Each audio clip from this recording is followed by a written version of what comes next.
hun khat lain nang leke akit ma lom kingai te hingeya midang te ongen ma le ong pa tak ma zong hinge hi tua hun la ya ong it lua ing nong chi kamal te tun damin ong kidang ta ki ho dan zong nidang la ya pangin anop na le thuki kup khop chi te non lo ni ger kala kre siam na ki thu pi sim na le ki za ta na te be mang ta hi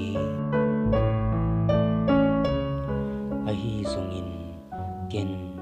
hong the siam denin a thei lo ka ki nei hun tam ma mo khi bang chi na thei kha ya nong nge non lo ding le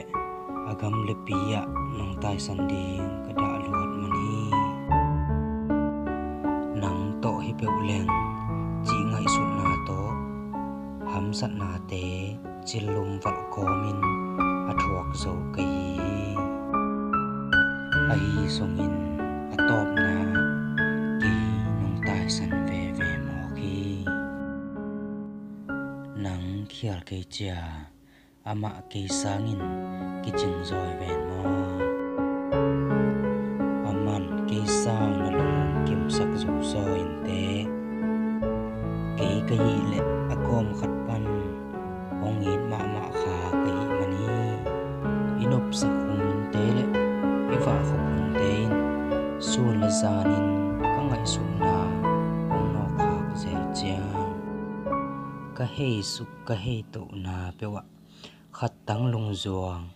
luan khi nu kom sain sol bang na volin a hi zongin nangin ham sat na na thu kha ti da ma ka hi mo nuam na sak thei pen danin omin la ong ngai sun kha kin mo ken nanga dingin thu ong ngat sak denin hei na pewa tang bang dam ni zal mang pa